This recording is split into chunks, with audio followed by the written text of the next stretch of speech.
সাহাবী বললেন, ইয়া রাসূলুল্লাহ বিয়ে করব। বিষ্ণু নবী সাল্লাল্লাহু আলাইহি ওয়াসাল্লাম বললেন, মোহরানা আছে? নাই। কি আছে? কই কিচ্ছু না। তো কিচ্ছু না থাকলে বিয়ে করবা কেমনে? কোরআন পারো? সাহাবী রাদিয়াল্লাহু আনহু বললেন, পারি।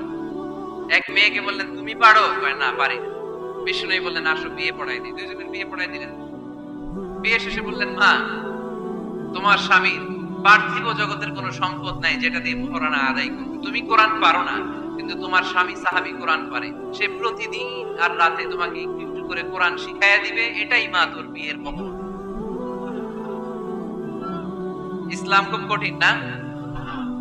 আমরা কঠিন বানাইছি মৌলবী, ঠিক কিনা? কেউ যদি ইসলামকে কঠিন ভাবে আপনার কাছে উপস্থাপন করে, বাঘের বাচ্চার মতো দাঁড়িয়ে বলবেন, লা ইউকাল্লিফুল্লাহু নাফসান ইল্লা উসআহা, আল্লাহ সাধ্যের বাইরে কারো উপর কোনো নিয়ম চাপায় দেয় না। জোরে কোন ঠিক কিনা? ইসলাম সহজ। এতদিন করে কঠিন বানায় রাখছে আপনাদের কাছে, কঠিন কঠিন করে প্রেজেন্ট করেছে ইসলামকে, কঠিন বানাইছে আর কিলাকিলি শিখাইছে। কিলাকিলির দিন শেষ। আর আমরা কিলাকিলি করতে চাই না, আমরা চাই ঐক্য। চিল্লায় বলো ঠিক কিনা? সহজ, ইসলাম সহজ। আল্লাহ রাসূল সাল্লাল্লাহু আলাইহি ওয়াসাল্লাম বলেন, ইয়াসসিরু ওয়ালা তুআসসিরু, সহজ করো, কঠিন করো। মুআয ইবনে জাবালকে ইমাম বানালেন। উনি মাগরিবের নামাজে সূরা বাকারা পড়ছেন, কোরআনের সবচেয়ে ছোট সূরা। হ্যাঁ, বড়? কত বড়? 286 আয়াত, অনেক বড় সূরা। মাগরিবের নামাজে যদি এটা ধরে, পিছনে হচ্ছে কর্মচারী সাহাবী যারা খেজুর বাগানে কাজ করতেন। এক সাহাবী রাগে নামাজ রেখে চলে গেছে, রাগে নিজে নিজে একা একা বারান্দায় নামাজ পড়ে বিষ্ণু নবীর কাছে বিচার। Direct action, action action, indirect না। এটা কি অ্যাকশন? ডাইরেক্ট বড় হুজুরের কাছে যে বলে, ইয়া রাসূলুল্লাহ, কেমন ইমাম পাঠাইছেন, মাগরিবে বাকারা দিয়ে ধরছে। বিষ্ণু নবীর চেহারাটা আগুনের গোলার মতো লাল হয়ে গেল। ইমামকে ডেকে পাঠালেন, কারণ লোকজন তো কিছু করতে পারবে না। এটা তো বিষ্ণু নবীর অ্যাপয়েন্ট করা ইমাম। যিনি অ্যাপয়েন্ট করেছেন তার কথা ছাড়া এখানে সভাপতি আজকে বললো আপনি ইমাম, কালকে বললো আপনি নাই, এরকম ইমাম নাকি? বিষ্ণু নবী অ্যাপয়েন্ট করেছেন। বিষ্ণু নবী ডেকে পাঠালেন। তার সাথে কথা বলতে যে বিষ্ণু নবীর চেহারাটা আগুনের গোলার মতো লাল হয়ে গেল। রেগে মেগে বিষ্ণু নবী বললেন, আফাত্তানুন আনতা ইয়া মুআয, মুআয, তোমার কি ফিতনা বাজানোর জন্য এখানে ইমাম বানায় পাঠাইছিলাম? আপনার পাশের ঘরের হিন্দু ভাইটার সাথে যখন কথা বলবেন, প্রথমেই বলবেন ইসলাম খুব কঠিন, নাকি? কি বলবেন? কি বলবেন? সহজ। কতটা সহজ দেখ। দাঁড়িয়ে নামাজ পড়া কি ফরজ? দাঁড়াতে না পারলে বসে নামাজ পড়লে কবুল করবে কে? ওযু করে নামাজ পড়া কি ফরজ? পানি নাই, তায়াম্মুম করলে কবুল করবে কে? বিষ্ণু বলে, তোমার পিছনে মুসাফির দাঁড়াতে পারে, মারিদ অসুস্থ দাঁড়াতে পারে, জাল হাজা হাজতওয়ালা লোক দাঁড়াইতে পারে। ছোট করে নামাজ পড়ায় মুআয, ছোট করে। ইয়াসসিরু মুআয, দোহাই লাগে, ইসলামটারে সহজ করে রিপ্রেজেন্ট করো। ওয়ালা তুআসসিরু, কঠিন করো না। বাশশিরু, সুসংবাদ দিও মুআয। ওয়ালা তুআসসিরু, কঠিন করো না। সুবহানাল্লাহ। এই হাদিসগুলো থেকে আমরা কি বুঝলাম? সহজ না কঠিন? আর কোনদিন কেউ কঠিন বললে শুনবেন? আওয়াজ করে বলবেন ইসলাম সহজ। চিল্লায় বলেন ঠিক কিনা? গিলাগিলির দিন শেষ, গোজামিলের দিন শেষ, ভুল বোঝানোর দিন শেষ। জনগণ সচেতন, জনগণের ধোঁকা দেয়া চলবে। পাকিস্তানপন্থী, আমরা বাংলাদেশ পন্থী, মাঝখানে আমরা জনগণ কি পন্থী? আসুন আমরা বাংলাদেশ পন্থী হওয়ার চেষ্টা করি। সম্মানিত ভাইয়েরা, ইসলাম হচ্ছে মানবতার ধর্ম। এজন্য ইসলামের দ্বিতীয় বৈশিষ্ট্যের নাম আল ইনসানিয়া। কি নাম? ইসলামের 3 নম্বর বৈশিষ্ট্যের নাম হচ্ছে আশ-শুমুল। কি নাম? এবার সাউন্ড কমে আসছে,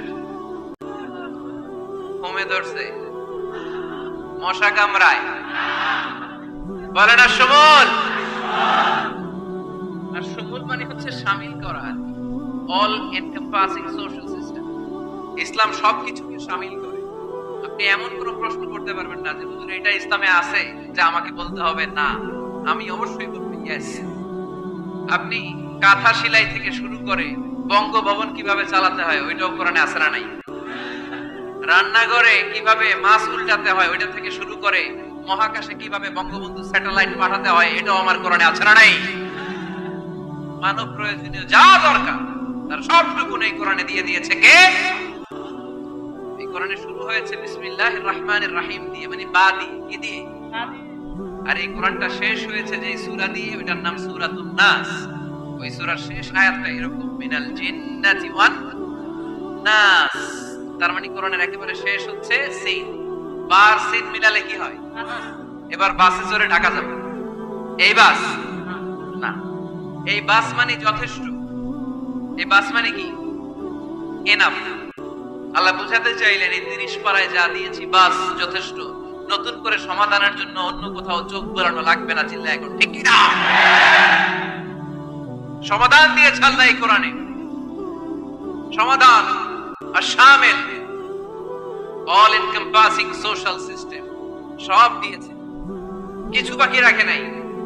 সায়েন্স থেকে শুরু করে, সমাজ বিজ্ঞান থেকে শুরু করে, গার্হস্থ্য অর্থনীতি থেকে শুরু করে, সাহিত্য থেকে শুরু করে, হিস্ট্রি থেকে শুরু করে, প্রাগৈতিহাসিক বর্ণনা থেকে শুরু করে, আমাদের যার যা দরকার তা আল্লাহর কোরআনে আছে না নাই? এজন্য সমাধান খোঁজার জন্য আমরা চোখ রাখবো কোথায়? তাহলে শামিল সবকিছু আছে। এ ধর ভাগাভাগি করা যাবে না। মসজিদ আল্লাহরে দিলাম, বাকিটা আমি নিয়ে নিলাম, করা যাবে? খণ্ডিত করে মানা যাবে না। কেউ আমরা সুফিপন্থী যারা, এরা আধ্যাত্মিকতাকে নিয়েছে, বাকি অনেক কিছুতে অবহেলা। আন্দোলনপন্থী যারা, এরা স্লোগান নিয়েছে, আধ্যাত্মিকতায় অবহেলা। অনেকে গবেষণা নিয়েছে, বাকি দিকগুলোতে অবহেলা। আমরা কোনোটার অবহেলা করতে চাই না। ইসলাম হচ্ছে অল এনকম্পাসিং সোশ্যাল সিস্টেম। মানলে পুরোটাই মানতে হবে। রাজি আছেন তো? ইসলামের 4 নাম্বার বৈশিষ্ট্যের নাম হচ্ছে আল উমুম। 4 নাম্বার বৈশিষ্ট্যের নাম কি? উমুম। আওয়াজ করে বলতে হবে, 4 নাম্বার বৈশিষ্ট্যের নাম আল উমুম। মানে হচ্ছে এটা ইউনিভার্সাল রিলিজিয়ন, এটা সবার ধর্ম। এটা কার ধর্ম? নাকি শুধু আমাদের? এটা হিন্দুদেরও ধর্ম, বৌদ্ধদেরও, খ্রিস্টানদেরও, আস্তিকদেরও, নাস্তিকদেরও। হিন্দুরা মানে না তো আমরা কি করব?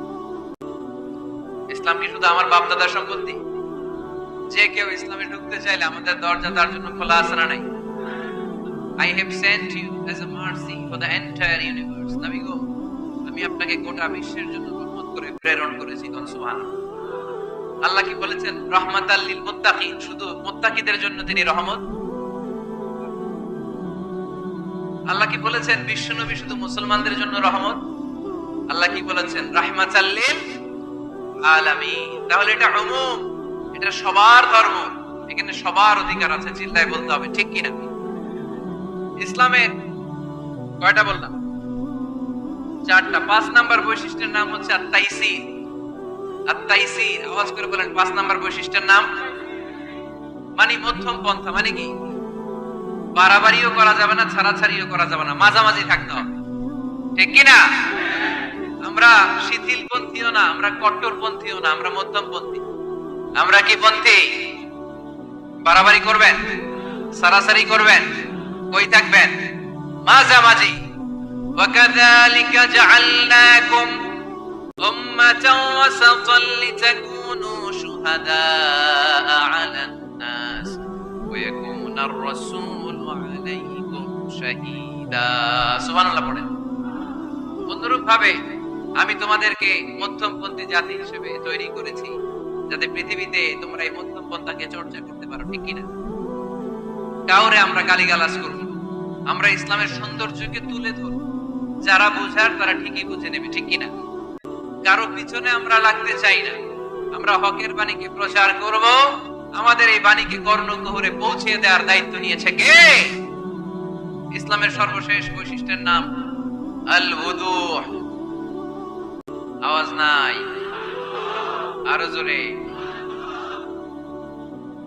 সবাই রাগ করতেছে তো, ইচ্ছা করে জোর করে আমাদের বের করতেছে কথা।